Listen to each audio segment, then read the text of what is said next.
नमः पार्वती पतये शिव हर हर महादेव। पंचानन मुखोद्भूतान् पंचाक्षरमनुपमान् पंचसूत्र कृतो वंदे पंचाचार्यान् जगद्गुरून्। यस्य स्मरणमात्रेण नृणां मुक्तिः करस्थिता तं वन्दे जगदाधारं विश्वाराध्यं जगद्गुरुम्। ओम नमः प्रणवार्थाय शुद्धज्ञानैकमूर्तये निर्मलाय प्रशान्ताय तस्मै श्रीगुरवे नमः। श्रीगुरुभ्यो नमः। प्रप्रथमतः वेद वेदांगे इतिहासागम सर्वशास्त्र सुप्रसिद्ध श्रीमद विमल वीरशैव धर्म संस्थापनाचार्य वर्य जगदादि जगतगुरु मूल पंचाचार्यों के दिव्य पावन पवित्र चरणों में अनंतानंत भक्ति पूर्वक साष्टांग दंडवत प्रणिपात समर्पण करते हुए विश्व शांति व लोक कल्याण के महासंकल्प को लेकर चातुर्मास्य के निमित्त आयोजित किया गया ज्ञान महाकुंभ कार्यक्रम में जगतगुरु महास्वामी जी के अनंत मंगलाशीर्वाद से इस कार्यक्रम निर्विघ्नता पूर्वक को प्राप्त किए हैं। ऐसे महास्वामी जी के परम पूज्य डॉक्टर चंद्रशेखर शिवाचार्य महास्वामी जी के पावन चरणों में अनंतानंता भक्ति पूर्वक साष्टांग दंडवत प्रणिपात समर्पण करते हुए काशी अन्नपूर्णा समेत विश्वनाथ जी को स्मरण करते हुए आज की इस धर्म संदेश कार्यक्रम को प्रारंभ करते हैं। वेद घोष श्री कमल स्वामी दहिवड़कर बृहन्मठ के छात्र पंचय्य स्वामी इनके द्वारा वेद घोष होगी। श्री गणेश शारदा गुरुभ्यो नमः। हरः ओम। पंचानन मुखोद्भूतान् पंचाक्षरमनोपमान् पंचसूत्र कृतो वंदे पंचाचार्यान् जगद्गुरून्। विश्वेशलिंग संभूतं विश्वविद्या विबोधकं विश्ववन्द्यं सदा वंदे विश्वाराध्यं जगद्गुरुं। ज्ञानादिशक्तियुक्ताय भुक्तिमुक्तिप्रदायिने लक्ष्मी दहिवडीशाय गुरुसिद्धाय ते नमः। ओम विश्वानि देव सवितर्दुरितानि परासुव यद्भद्रं तन्मासुव हिरण्यगर्भः समवर्तताग्रे भूतस्य जातः पतिरेकासीत् तदाधार पृथिवीं द्यामुते मां कस्मै देवाय हविषा विधेम। ओम भद्रं कर्णेभिः शृणुयाम देवाः भद्रं पश्येमाक्षभिर्यजत्राः स्थिरैरङ्गैस्तुष्टुवागुंसस्तनूभिः क्षेम देवहितं यदायुः। मये मेधां मये प्रजां मय्यग्निस्तेजो दधातु मये मेधां मये प्रजां मयीन्द्र इन्द्रियं दधातु मये मेधां मये प्रजां मयि सूर्यो भ्राजो दधातु। ओम सहना भवतु सहनौ भुनक्तु सह वीर्यं करवावहै तेजस्विनावधीतमस्तु मा विद्विषावहै। ओम शांति शांति शांति। श्रीमद्जगद्गुरु पंचाचार्य महाराज की जय। श्री श्री श्री जगद्गुरु डॉक्टर चंद्रशेखर शिवाचार्य महास्वामी की जय। हर हर महादेव। सुस्वर युक्त वेदघोष संपन्न किए छात्र को अनंत मंगलाशीर्वाद रहे ऐसे महास्वामी जी को प्रार्थना करते हुए आज की इस धर्म संदेश को प्रारंभ करते हैं। ज्ञानादि शक्ति युक्ताय भुक्ति मुक्ति प्रदायिने लक्ष्मी दहिवडीशाय गुरु सिद्धाय ते नमः। सद्गुरुनाथ को अनंत नमन समर्पण करते हुए हम लोग चातुर्मास के निमित्त आयोजित इस ज्ञान महाकुंभ कार्यक्रम में विगत 3.5 महीने से भी ज्यादा इस कार्यक्रम में सहभाग हो रहे हैं आप सब लोग।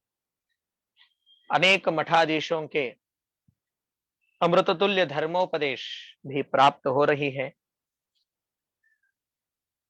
इस श्रृंखला में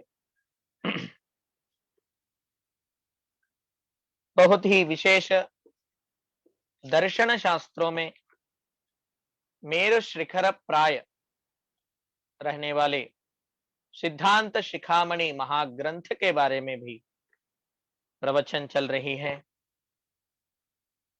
कहते हैं इस सिद्धांत शिखामणि की महिमा को सिद्धांताख्ये महातंत्रे कामिकात्ये शिवोदिते निर्दिष्टम उत्तरे भागे वीरशैव मतम परम। सिद्धांतादि जो महातंत्र है, उन सिद्धांतादि महातंत्र के उत्तर भाग में, जैसे वेद शास्त्रों वेदों की उत्तर भाग में उपनिषद है ज्ञान कांडा के रूप में, उसी तरह सिद्धांतादि जो शास्त्र है यानी कामिक योगज चिंत्य कारण अजित दीप्त सूक्ष्म सहस्रांशुमान सुप्रभेद निश्वास स्वायंभुव अनल वीररौड मकुट विमल चंद्र ज्ञान बिंब प्रोद्गीत ललित सिद्धांत संतान सर्वोक्त पारमेश्वर किरण वातुल, ऐसे जो 28 शैवागम है इन्हें सिद्धांत आगम भी कहते हैं। इन सिद्धांत आगमों के उत्तर भाग में, जैसे वेद के उत्तर भाग में उपनिषद है, उसी तरह सिद्धांत आगमों की उत्तर भाग में जो ज्ञान कांड बताया गया है उसे ही वीर शैव मत ऐसे कहते हैं। ऐसे सभी आगमों की सार इस सिद्धांत शिखामणि में बताया गया है, इसलिए सभी सिद्धांत आगमों की उत्तर भाग में होने के कारण सभी सिद्धांतों की शिखामणि इस ग्रंथ को नामकरण किया गया है। ऐसे अद्भुत भव्य दिव्य ग्रंथ श्री सिद्धांत शिखामणि को विचार करते हुए हम लोग इस सिद्धांत शिखामणि के अंतर्गत संसार हेय स्थल के बारे में विचार कर रहे हैं। संसार हेय स्थल में जगतगुरु महास्वामी जी आगे के उपदेश कर रहे हैं। दुःखैरेतैरुपेतस्य कर्मबद्धस्य देहिनः स्वर्गे वा यदि वा भूमौ सुखलेशो न विद्यते।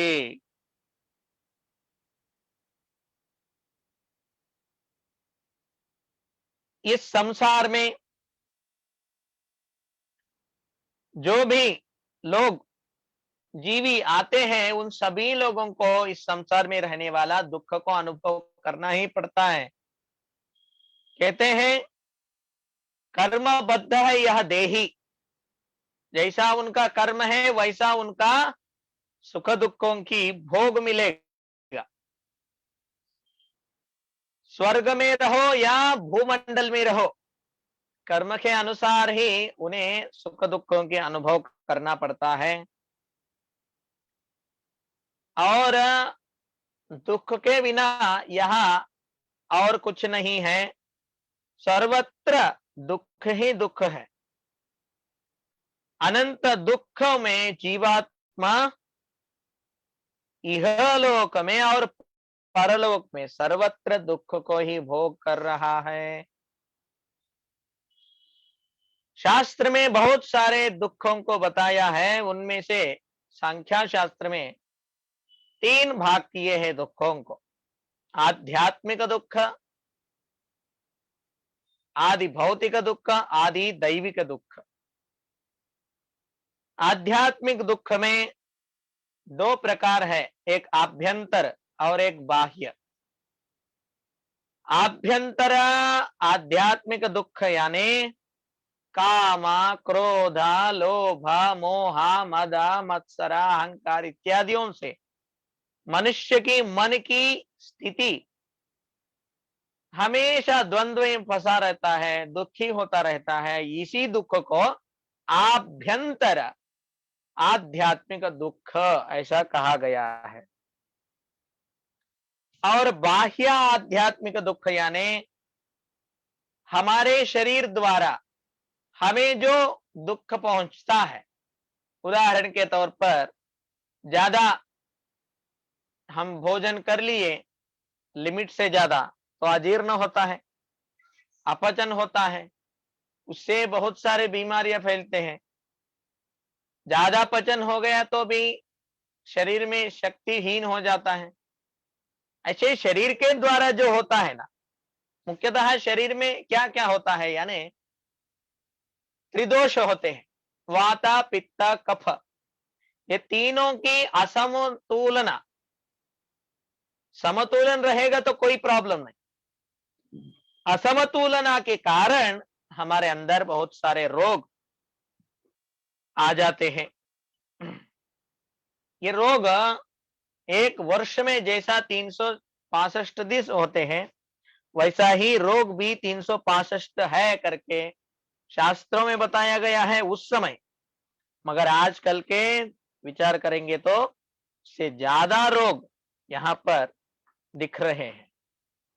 ऐसी हमारे शरीर के द्वारा, हमारे मन के द्वारा हमें जो हानि होती है ना, यह होता है आध्यात्मिक दुख।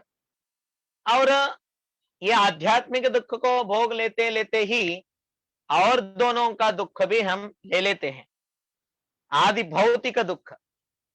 ये आदि भौतिक दुख यानी विष जंतु, अन्य प्राणियों के द्वारा हमें जो प्रॉब्लम होता है ना, वो होता है आदि भौतिक दुख।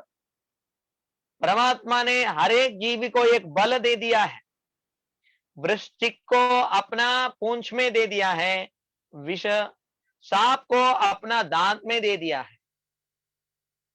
तो मनुष्य को देख करके, मनुष्य जब सांप को वगैरह देख लेता है, विष जंतु को, तो डर जाता है। हम उन विष जंतु को देख करके जितना डरते हैं ना, इससे ज्यादा वो विष जंतु हमको देख के डरते हैं। इसका कारण ऐसा है, वो विष जंतुओं को एक एक शरीर के भाग में ही विष है, मगर मनुष्य को वैसा नहीं।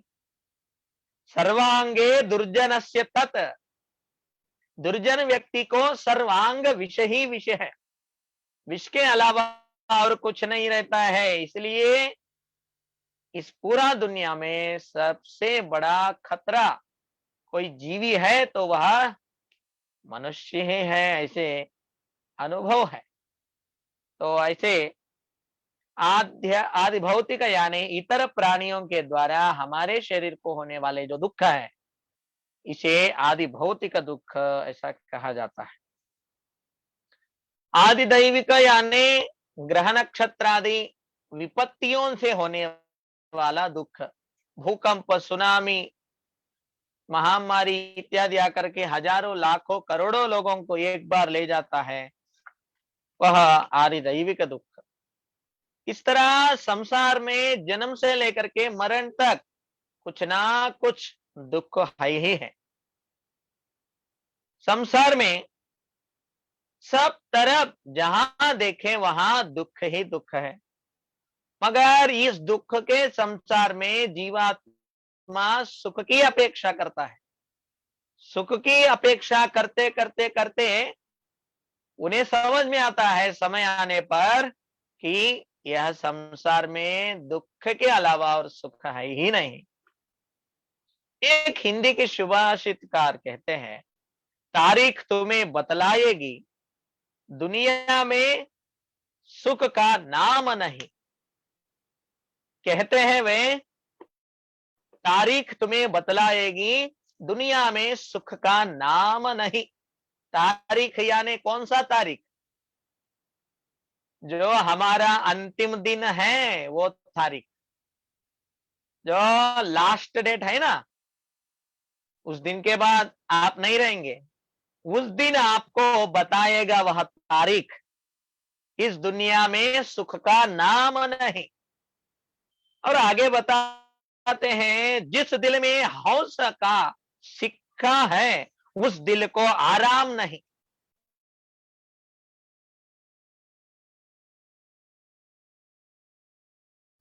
यानी जिस व्यक्ति के मन में हंस है, यानी हंस है कौन सा? आशा है सुख का प्राप्त करने की, उनके मन में आशा हो, तो उस व्यक्ति को कभी आराम नहीं। जिस दिल में हंस का सिक्का हो, उसे उस दिल को आराम नहीं। कहते हैं वे, हमारे अंतिम क्षणों में यह सत्य स्पष्ट रूप से समझ में आएगा। वह तारीख तुम्हें बताता है कि संसार में सुख का नाम नहीं। जिसके दिल में सुख प्राप्त करने की आशा अभी भी है अंतिम तारीख तक, तो उसका हृदय में, उसका दिल में कभी सुख शांति नहीं। आशा पाशा बहुत ही विचित्र होता है, दिखता नहीं मगर बहुत जबरदस्त बांध डालता है। आशा बहुत ही खतरनाक होती है। एक सुभाषितकार ने कहते हैं, आशा नाम मनुष्यानाम काचिदाश्चर्य श्रृंखला तया बद्धा प्रधावंती मुक्ता तिष्ठन्ति कुत्रचित। कोई भी श्रृंखला यानी चैन उसे बांध दिया व्यक्ति को, तो उन्हें भागने के लिए नहीं आता है। और जिस चोर को पैर को चैन बांधा नहीं, तो वो भाग जाएगा। यानी चैन को लेकर के बांधने से व्यक्ति किधर भाग नहीं सकता। ये एक साधारण सा लोखंड आयरन का चेन जो होता है उसकी लक्षण है। मगर आशा नामक जो चेन है ना, श्रृंखला, ये बहुत ही विचित्र है। आशा नामक जो श्रृंखला जिस व्यक्ति के पैर को पकड़ लेगा, जिस व्यक्ति का पैर को आशा नामक श्रृंखला से बांध देगा, तो वो बहुत वेग से भागता है। और जिस व्यक्ति को उस श्रृंखला से बांधे नहीं, वह व्यक्ति किधर भागता नहीं, एक जगह पे स्थिर बैठ जाता है। कुछ अलग बता रहे हैं यह। जो बाजार में हम लोग इस्तेमाल करते हैं हमारे व्यवहारों में चैन से बांधने के लिए, वो चैन अलग है। बांधा तो भाग नहीं सकता, मगर ये बांधा यानी आशा जो है ना, मनुष्य को एक जगह बैठने नहीं देता है। हमेशा उधर से इधर, इधर से उधर भाग दौड़ की चंचलत्व के कारण वो आशा मनुष्य का मन को स्थिर में नहीं रहने देती, हमेशा चंचलत्व में डाल देती है। ऐसे उनकी कहने की विचार है। तो ऐसे आशा के कारण भाग दौड़ होती रहती है जीवन में। उदाहरण के तौर पर एक वृद्धा महिला थी। उन्होंने अपना गरीबी के कारण जो वस्त्र था वो फट गया था। उसी वस्त्र को उन्होंने सिलाई करके फिर पहनने की विचार करके सिल रहा था। तब सुई धागा लेकर के काम चल रहा था, मगर वृद्धा महिला होने के कारण उनके हाथ से सुई गिर गई थी। घर में इतना रोशनी नहीं था, 6-7 बज गया समय, सुई नहीं मिल रहा था। तो एक बाजार में से जाने वाला व्यक्ति इस वृद्धा महिला को देख करके, क्या ढूंढ रहे हो दादी? तब वो कहती है, मेरा सुई गिर गया बेटा, मैं वो ढूंढ रहा। अरे यहाँ तो अंधेरा है, कुछ रोशनी में ढूंढो, मिल जाएगा। रोशनी कहने के बाद वह दादी बाहर, जो उनके घर के बाहर जो स्ट्रीट लाइट था उसके सामने ढूंढना चालू कर दी। उन्होंने जो कहा वो ऐसा समझ लिया, रोशनी में ढूंढने से मिल जाएगा।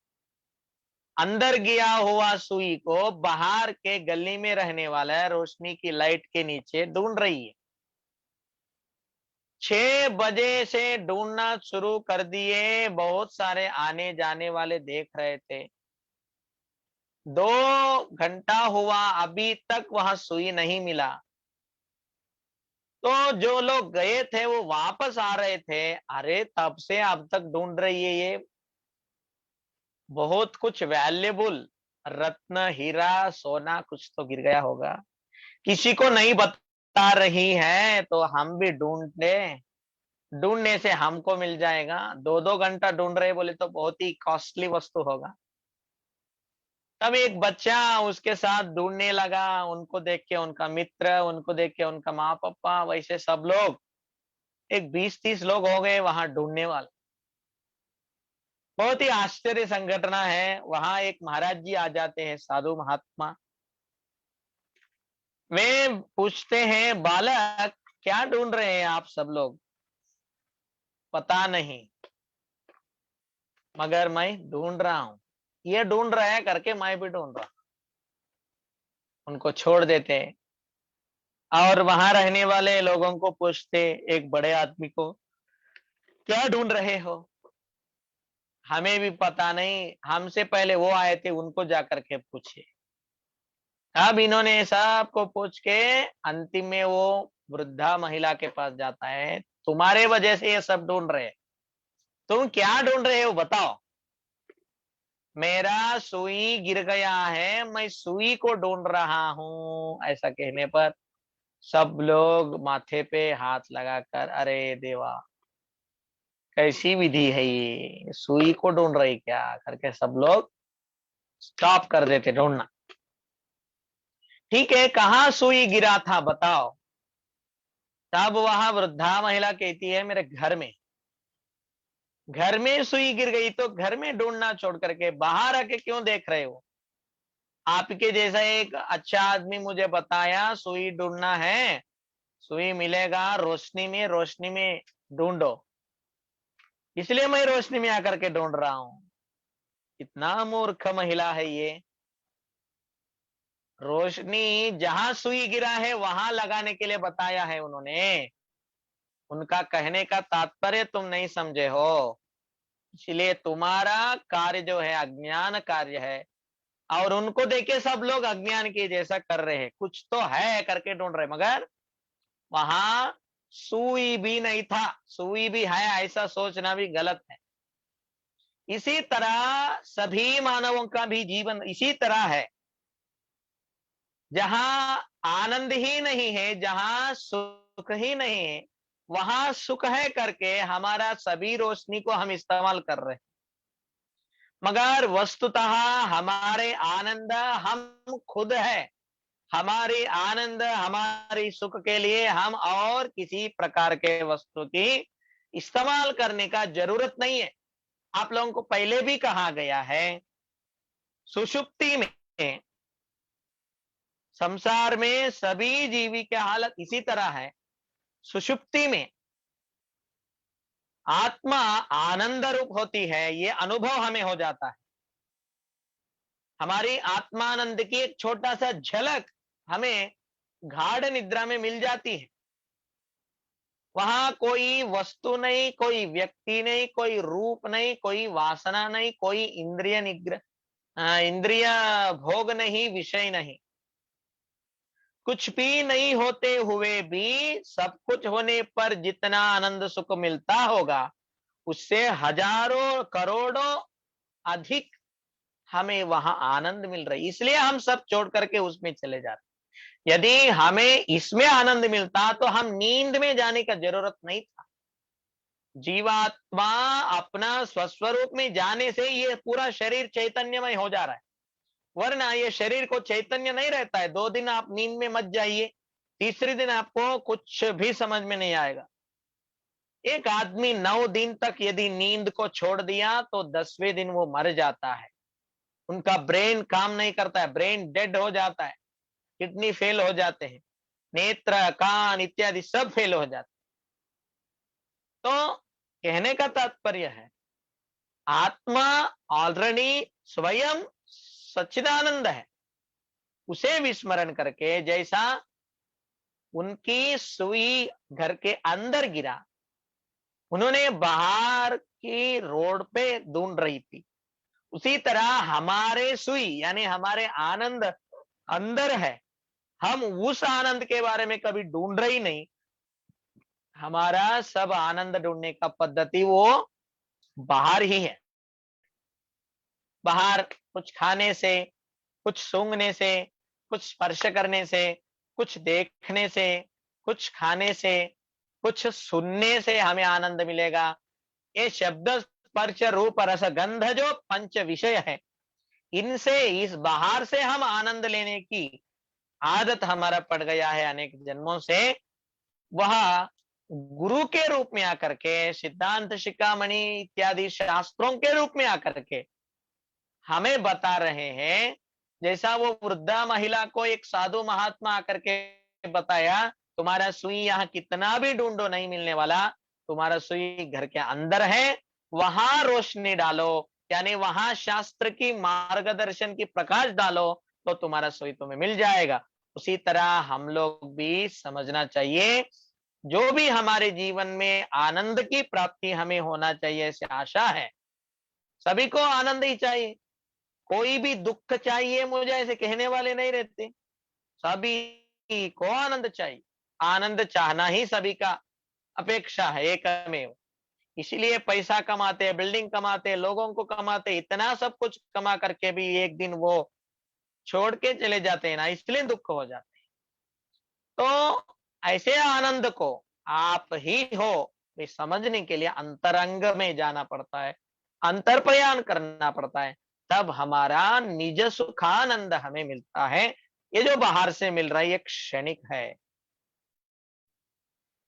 और इसलिए कहते हैं, कश्चित धीरः प्रत्यगात्मानम इच्छत व्यावृत्त चक्षुः अमृतत्वम इच्छन। सभी लोग ऐसे ही बाहर ढूंढ रहे हैं क्या? बोले तो नहीं नहीं, कश्चित धीरः, कुछ लोग हैं महान धीर है, वो आत्मा को ही इच्छा करते हैं, अनात्मा को नहीं। सभी अनात्मा वस्तुओं को दूर करने के लिए नहीं आएगा। ऐसा जो स्थिर शाश्वत आत्मानंद है, वह प्राप्त करने के लिए कुछ कम ही लोग हैं, उनको धीर संज्ञा से बुला रहे। धीर यानी मन की विकारों को निग्रह करने वाला, जो मन को विकार करने वाले वस्तु रहते हैं, उन वस्तुओं से दूर, या उन वस्तुओं को दूर रखने वाला, या उन वस्तुओं की विकारत्व से इन्होंने विकारत्व को प्राप्त नहीं करता, ऐसे जो स्थिरमान धीर जो है, उन लोगों को ही यह आत्म तत्व की समझने के लिए अमृतत्व को प्राप्त करने के अधिकार प्राप्त होता है। ऐसे यहां पर कह रहे हैं, कर्मबद्धस्य देहिनः। तो यहां जीवन में सुख दुखों की अनुभूति करने वाले व्यक्ति ये दुःखैरेतैरुपेतस्य कर्मबद्धस्य देहिनः, जो हमेशा हमेशा दुख को प्राप्त करता है, ये दुख इत्यादियों को अनुभव करने का आधार यानी कर्म है। उनका कर्म जैसा है वैसा उनको दुख मिल रहा है। इस दुखों को प्राप्त नहीं करना है तो हमारे कर्म भी बहुत शुद्ध होना चाहिए, और सभी कर्मों में उत्कृष्ट कर्म यानी आत्मचिंतन करने का कर्म, ये हमें करता रहना चाहिए। तो सुभाषितकार कहते हैं, सुखस्य दुःखस्य न कोऽपि दाता परो ददातीति कुबुद्धिरेष अहंकरोमीति वृथाभिमानः स्वकर्म सूत्र ग्रथितो हि लोकः। ये सुख मुझे दे रहे हैं या दुख मुझे दे रहे हैं करके हम लोगों के ऊपर डालते हैं, ये मेरे को सुख देने वाला है, ये मुझे दुख देने वाला है करके कुछ लोगों को हम चुन के रखते हैं हमारे जीवन में, मगर ये गलत है। सुख दुख देने वाला और कोई नहीं है। भगवान को बहुत सारे लोग बोलते बोलते हुए उनसे झगड़ते हैं, भगवान मेरे भाई को अच्छा रखे हैं मगर मेरे को दुख देते रहते हैं, भगवान पक्षपाती है करके कुछ लोग बोलते हैं। मगर सुख दुख को देने वाला और कोई नहीं है। सुख दुख खुद आप ही ले रहे हैं। आपके हाथ में है वह सुख या दुख को लेने का। इसलिए स्पष्ट रूप से यहाँ कह रहे हैं, सुखस्य दुःखस्य न कोपि दाता और परो ददातीति कुबुद्धिरेषा। दूसरे देते हैं ऐसे कहना ये गलत बात है, ऐसे यहाँ पर बता रहे हैं। कुबुद्धिरेषा, उसी तरह ये मैं करता हूं ऐसे जो अहंकार लेता है कार्य करते वक्त, मैं कर रहा हूं तभी यह हो रही है, यदि मैं नहीं तो ये होगा क्या। ऐसी जो वृथा अभिमान कर रहे हो ये भी वृथा है। ये वृथा अभिमान करके तुम्हारा साधना को तुम खुद से खराब कर ले रहे हो। ये अभिमान और सुख दुखों की देने वाला और कोई नहीं है। तुम स्वयं ही तुम्हारे हाथों से तुम्हारे पैर और हाथों को बांध ले रहे हो। तुम्हारे हाथों से ही तुम खुद ही बांध करके कोई उससे बाहर ही नहीं ला सकता, इतना जोर से तुम गांठ बांध रहे हो, ऐसे यहाँ पर कह रहे हैं। यानी कर्म कब किसको कहां तक ले जाते वो ये नहीं कहते हैं। कल ही हम लोग उदाहरण ले लिए थे, विष्णुनापि महात्मना, भगवान विष्णु को भी कर्म छोड़ा नहीं, 10 अवतार लेना पड़ रहा है। तो कर्म का शक्ति बहुत ही दृढ़ है। तो हमारे यह देह के ऊपर जो अभिमान है, देह के ऊपर जो हमारे दृष्टिकोण है, जब तक ये नहीं बदलता तब तक हमारा संसार बंधनों से छुटकारा नहीं मिलता। संसार हेय स्थल मनुष्य को श्रेष्ठ आध्यात्मिक के सत्यत्व को जानने के लिए उपयुक्त स्थल है। तो कहते हैं ये शरीर मेरा मेरा करके अभिमान करते हैं ना, शरीर के बारे में विचार करते हैं। मलकोशे शरीरेस्मिन् महादुःख विवर्धने अडिदंकुर संकाशे कोवा मोदेत पंडिता। जगतगुरु रेणुका भगवत पादाचार्य जी आगे बता रहे हैं इस लोक के बारे में, यह शाश्वत है करके, और मेरा मेरा करके अभिमान करने वाला ये जो शरीर है इसके बारे में भी स्पष्ट रूप से कह रहे हैं, मलकोशे शरीरेस्मिन्। ये शरीर को मलकोश कहा है। मलकोश यानी एक तिजोरी में आप लोग रखते हैं ना, कोई लोग कपड़े रखते हैं, कोई लोग सोने नाना इत्यादि पैसे रखते हैं। तिजोरी में क्या रखते हैं, यानी अच्छे अच्छे वैल्यूएबल वस्तुओं को रखते हैं। मगर यहाँ हमारे शरीर कैसे है, यानी ये मलकोश है ऐसा कह रहे हैं। ये मलकोश है मगर सभी तिजोरी के जैसा जब तक बाहर नहीं निकालता तब तक वस्तु बाहर नहीं आना चाहिए था। मगर ये मलकोश ऐसा है, जब चाहे तब, जब नहीं चाहे तब हमेशा अंदर रहने वाला मल को बाहर फेंकती रहती है। एक दरवाजा नहीं से 9 दरवाजा है, 9 रंध्रों से कुछ ना कुछ मल श्राव होता ही रहता। इतना मलकोश कहा गया है शरीर। मलकोशे शरीरेस्मिन्, देखिए कितना प्रकार के मल है। और एक दृष्टिकोण से देखेंगे वहां मल है तभी यहां बल है, मल है तभी बल है। एक पहलवान व्यक्ति है, वे 100 किलो वाला वजन आराम से उठा सकता है, मगर कुछ तो कार्यक्रम में गड़बड़ हो गया, जो नहीं खाना चाहिए वह वस्तु ज्यादा खा लिया, खाने के बाद उनका पेट खराब हो गया। 3 दिन इतना मल विसर्जन हो रहा था जितना होना चाहिए उससे अधिक, और इतना हो गया, वो 3 दिन के बाद 100 किलो तो छोड़ दीजिए, एक छोटा सा कलश भर पानी को लेकर के भी पीने का ताकत नहीं रहा उनके अंदर, क्योंकि मल जो था शरीर में वो निकल चुकी है। यानी मल है तभी ये बल है, मल नहीं तो बल नहीं।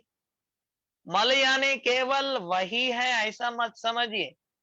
रक्त, मांस, मज्ज इत्यादि जो सप्त धातु है, ये सब भी मल ही मल है। जहां भी देखो शरीर में मल के अलावा और कुछ भी मिलता ही नहीं, इसलिए इसे मलकोश कहा गया है।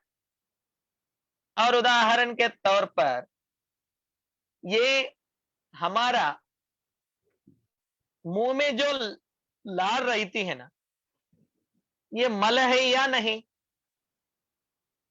मल है ऐसा बोलेंगे तो अंदर नहीं ले सकते, मल नहीं ऐसा कहेंगे तो थूकेंगे ही नहीं हम लोग।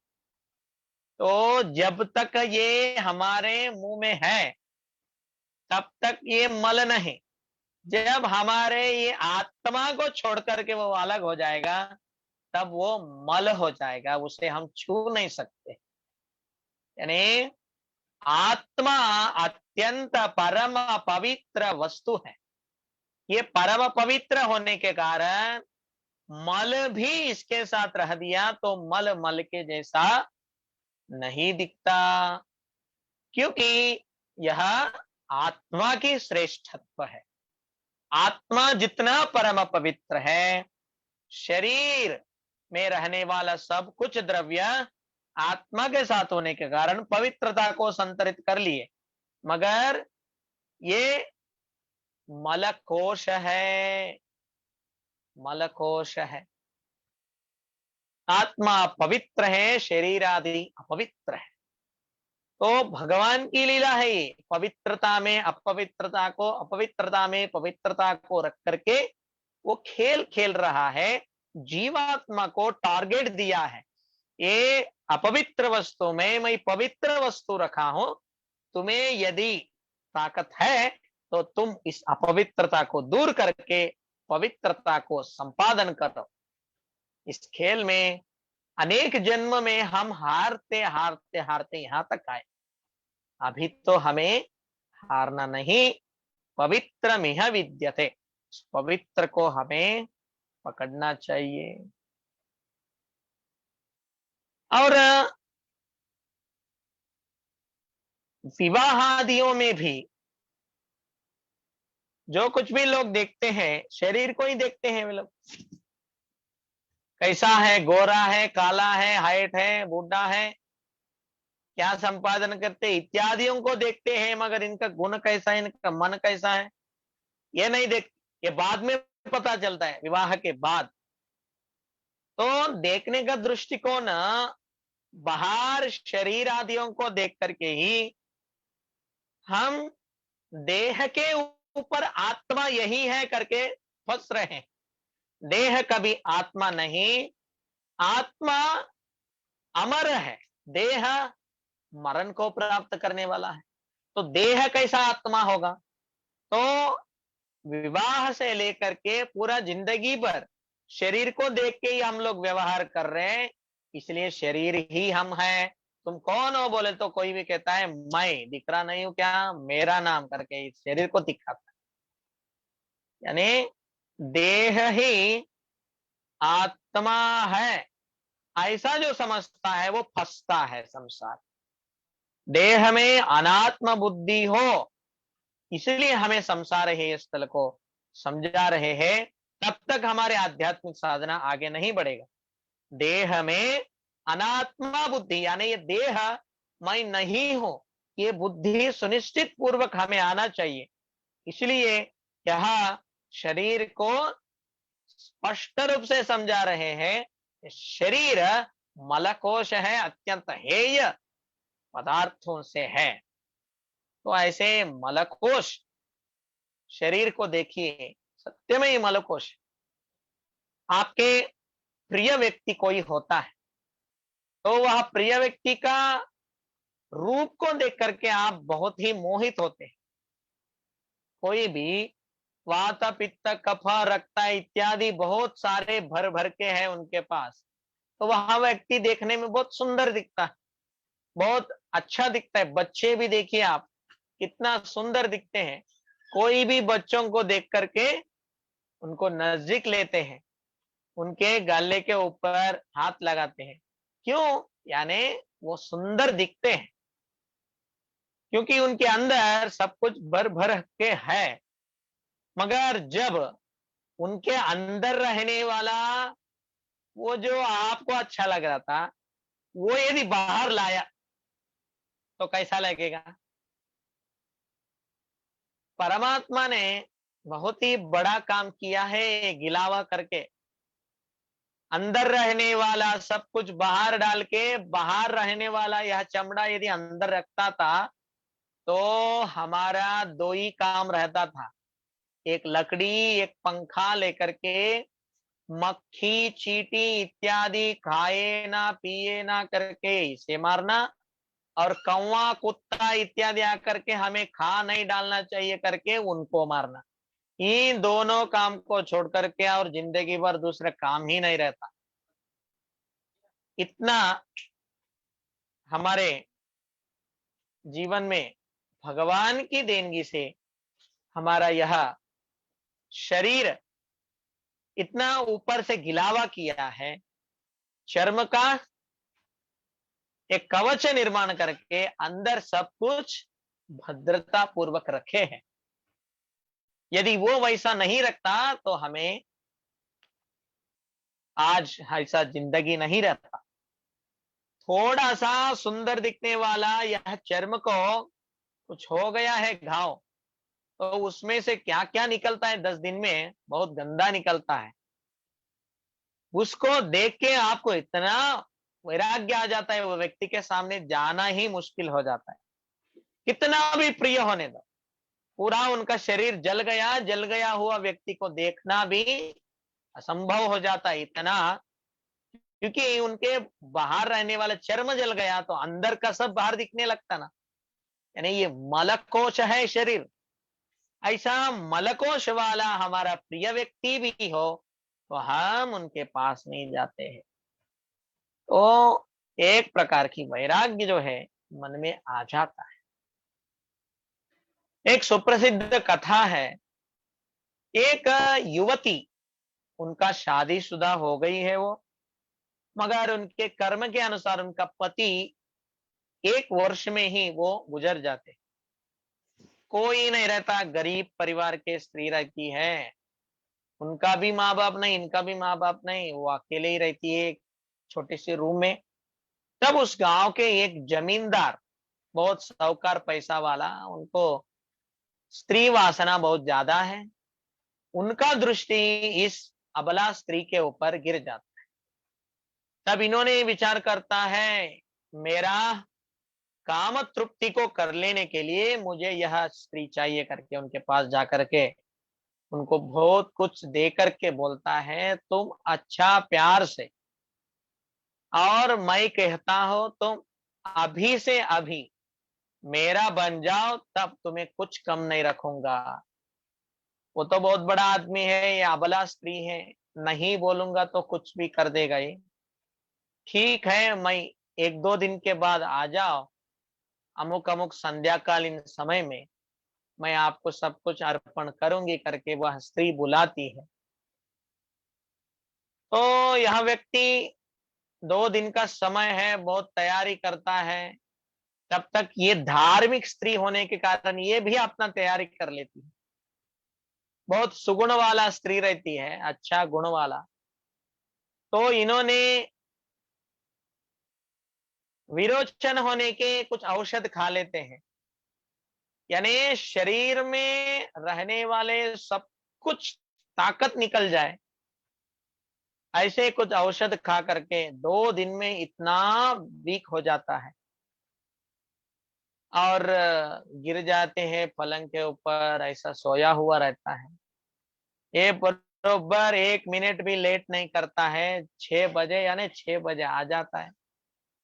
तब देखता है उस अबला स्त्री को, उनका चेहरे में रोशनी नहीं, उनका गाल अंदर चले गए हैं, उनकी नेत्र अंदर चले गए हैं, वो अच्छा से देख भी नहीं पा रही है। इतना अशक्त, इतना नीरसत्व को देख के वह व्यक्ति पूछता है, तुम्हारा वह रूप कहाँ गया? जिस रूप को देख करके यह व्यक्ति मोहित हो गया है, उसे पूछता है तुम्हारा वह रूप कहाँ चला गया? तब वह स्त्री कहती है, रूप नाद में देख लो। एक पात्र में रखी रखती है वो सब कुछ जो निकल गया था वो। अब उन्होंने जाकर के उसको देखता है तो इनकी जीवन में और कभी शरीर के ऊपर मोह होता ही नहीं। उनको वैराग्य आ जाता है, यानी शरीर यानी मल है, वो मल को देखता है। इनका 2 दिन का मल को देख करके, इसी को देख के मैं इतना मोहित हो गया हूं। बाहर रहने वाले ये चमड़ा तो अभी अच्छा नहीं लग रहा है, क्योंकि ये मल है, तब तक ये अच्छा लग रहा था। वहां मल को मैं नहीं देख पा रहा हूं, मैं मेरा दृष्टिकोण को बदलना चाहिए करके उन्होंने तब से किसी स्त्री के पास नहीं जाता है। ऐसे एक कथा, यानी यह शरीर मलकोश है, यह स्पष्ट हो रहा है। जनन मरण बहुत ही हमारे जीवन में मुख्य होता है। जनन काल में हमारा जनन समय को रखते हैं, मरण हुआ मरण समय को भी रखते हैं, क्योंकि ये दोनों समय बहुत महत्व होते हैं जिंदगी में। जनन तो हो गया है, अभी क्या कर सकते, मगर मरण होना ये बहुत अनिवार्य है। तो अनिवार्य तो है, मगर अच्छे मुहूर्त में अच्छे समय में हो तो क्या करें? एक ज्योतिष को पूछ करके मेरा डेट निकालो, मेरा डेट टुडे, ऐसा कहना है? नहीं। अच्छा समय में शरीर छोड़ना चाहिए, इसका मतलब मनुष्य का जो कालावधि है 100 वर्ष या अपना आयु, उसके अंदर हमारे अंदर रहने वाले मलिनों को हमें विसर्जन करना पड़ता है। नहीं तो फिर एक शरीर में जाना पड़ेगा वो मल विसर्जन करने के लिए। यानी राग, द्वेष, काम, क्रोध, लोभ, मोह, मद, मत्सर इत्यादि जो हमारे अंदर दोष है, उन सभी दोषों को निष्प्रह कर देना चाहिए, शुद्ध कर देना चाहिए। ऐसे शुद्ध अंतःकरण के व्यक्ति को ही वही फल श्रेष्ठ मुहूर्त कहा गया है। ऐसे श्रेष्ठ मुहूर्त में जो व्यक्ति प्राण छोड़ता है, उनको परम गति प्राप्त होता है। इसलिए गीता में भी कहते हैं, अंत काले च मामेवा स्मरण मुक्तवा कलेवरम। यह शरीर छोड़ते वक्त जो व्यक्ति मेरा स्मरण करते हुए शरीर छोड़ता है, वह व्यक्ति साक्षात मुझ में विलीन होता है। तो अंत्यकाल में स्मरण करने के लिए कहा है ना, अभी से क्यों करना है, ऐसे कुछ लोग विचार करते हैं।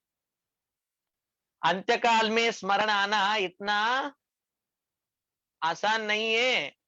अंत्यकाल में भी हमें यही फालतू विचार ही आते हैं।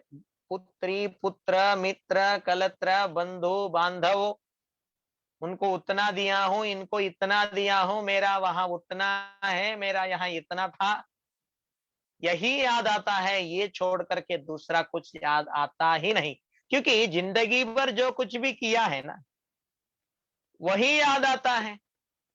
अंत्यकाल में आप कैसा है ये आपको पहले से वैसा रहना पड़ता है, तभी आप अंत्यकाल में वैसा रह सकते हैं। एक फोटोग्राफर में ये उदाहरण बरोबर बैठता है। आप फोटो निकलवाने के लिए फोटो स्टूडियो को जाते हैं, वहां उन्होंने आपको बहुत अच्छा अलंकार करने के लिए बताते हैं। दर्पण में देख लीजिए आप कैसे हैं, आप देख लीजिए बोलते हैं। सब कुछ ठीक ठाक होने के बाद स्माइल प्लीज भी कहते हैं। इतना सब कुछ आप तैयारी रखते हैं फोटो निकलवाने के लिए। जब वहां व्यक्ति क्लिक करता है, क्लिक करते समय जो रोशनी आता है ना, वो रोशनी से आप आंखें बंद कर लेते हैं या मुख इधर उधर कर लेते हैं। जैसा आप देखते हैं वैसा ही उसमें होगा। यानी अंत्यकाल में वो क्लिक करते वक्त आप जैसा रहता है ना, वही आपका फोटो है। आगे भी आप वैसे ही रहेंगे फोटो में हमेशा के लिए। आप कितना भी तैयारी करो, अंत्यकाल में आपका तैयारी जबरदस्त होना चाहिए। यानी पहले से हम अच्छा रहेंगे तो सहज रूप से हमारा फोटो अच्छा निकल जाएगा। उसी तरह यह जीवन में भी परमार्थ प्राप्ति के लिए, परमेश्वर की प्राप्ति के लिए, परमानंद की प्राप्ति के लिए हमें मिला हुआ यह आयु पूर्ण रूपेण क्यों मिला है, कैसे मिला है, कैसा वाला मिला है और कहां तक इसे मैं ले जाऊं, यह हमें समझ में आना चाहिए। तब तक हम पुनरपि जननम पुनरपि मरणम पुनरपि जननी जठरेशे, जब तक ये सत्य समझ में नहीं आता, जब तक यहाँ मिला हुआ देह को इस्तेमाल करने का तरीका पता नहीं चलता, तब तक फिर बार बार संसार में घुस जाते हैं व्यक्ति। ये संसार से यानी ये दुख सागर से, ये भव बंधनों से हमें पार करना है, तो हमें हमारी संसार की सत्यता और यह देह की हेयता स्पष्ट रूप से समझ में आया, तब हम इस संसार से मुक्त प्राप्त कर सकते। यह विषय हमारी संसार हेय स्थल में जगत गुरु रेणुक भगवत पादाचार्य जी अत्यंत विशेष कृपा दृष्टि से हमें समझा रहे हैं। यानी शरीर मैं नहीं हूं, शरीर मैं नहीं हूं, शरीर मैं नहीं हूं। शरीर को चलाने वाला जो आत्मा है वह मैं हूं। आत्मोहम ब्रह्मोहम, वह सच्चिदानंद ही मैं हूं। ये भावना स्थिर करने के लिए ये नेति नेति सिद्धांत को यहां बता रहे हैं। यानी एक पात्र में एक छोटा सा रत्न गिर गया है, हीरा। मूंग दाल में एक हिरवा कलर की हीरा गिर गया है, तो मूंग दाल में गिरने के कारण वो भी हिरवा है, ये भी हिरवा है, तो मिलेगा कैसा? यानी सभी मूंग दाल को हटाएंगे तो किधर ना किधर हीरा जो है मिल जाती है।